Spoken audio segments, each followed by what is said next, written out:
Aujourd'hui, nous allons explorer un paradoxe humain complexe, l'un de ceux qui laisse le plus de traces et de questions sans réponse. Comment une personne peut-elle reconnaître la valeur exceptionnelle d'un lien, en éprouver le manque jusque dans son corps et pourtant choisir activement la distance, la fuite et la souffrance ? Si vous avez déjà eu la sensation d'être face à quelqu'un qui préférait s'enfermer dans son propre drame plutôt que de faire le choix de la clarté et de l'apaisement avec vous, cet épisode est une clé pour comprendre. Non pas pour pardonner, mais pour arrêter de porter ce qui ne vous appartient pas. Prenons une scène fréquente. Une personne commet des erreurs répétées, agit avec mépris ou fuite, puis dans un moment de clarté ou de crise écrit des mots d'une lucidité désarmante. « J'ai été un vrai connard, tu ne méritais pas ça, tu es une personne sacrée. » Sur l'instant, quand on reçoit ces mots, on ressent un soulagement. On se dit « il a compris, il sait, ma vérité est enfin validée. » Mais que se passe-t-il réellement dans la psyché de celui qui prononce ces mots ? En psychologie clinique, c'est ce qu'on appelle la pénitence passive. Au lieu de réparer le lien, au lieu d'aligner ses actes sur ses paroles, la personne utilise l'aveu de sa propre culpabilité comme une fin en soi.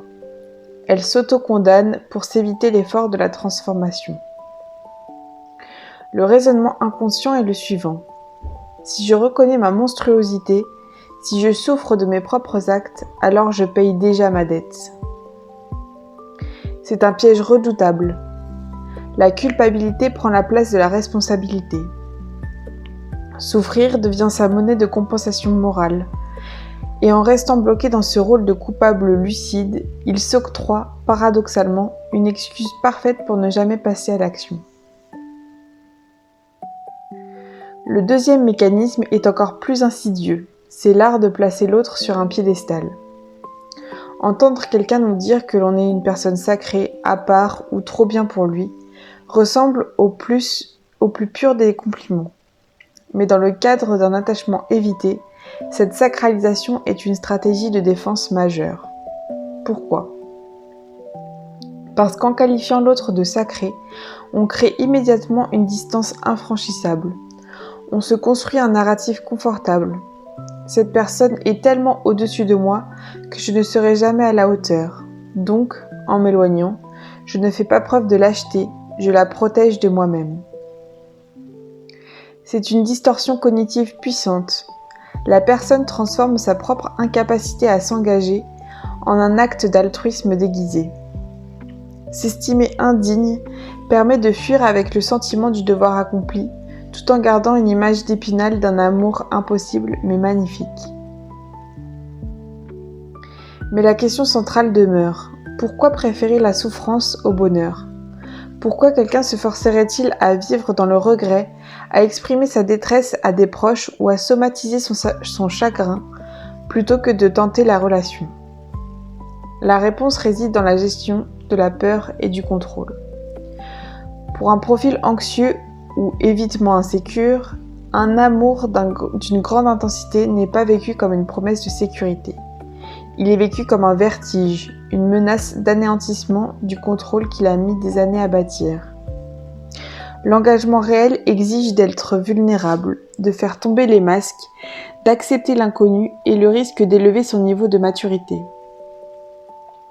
À l'inverse, la souffrance est une zone de confort négative. La mélancolie, le manque, la culpabilité, le sentiment d'échec, ce sont des sentiments tristes, certes, mais ce sont des sentiments connus, balisés et maîtrisés.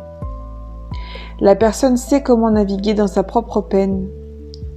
Elle préfère s'accrocher à une douleur familière qu'elle contrôle, plutôt que de faire le saut dans l'inconnu terrifiant d'un bonheur réel. Si l'on devait résumer ce mécanisme en une seule phrase, quand quelqu'un s'obstine à souffrir dans son coin, tout en vous faisant souffrir par la même occasion, ce n'est pas parce que vous manquez de valeur. C'est exactement le contraire. C'est parce que l'intensité de ce que vous représentez dépasse sa capacité actuelle à la porter.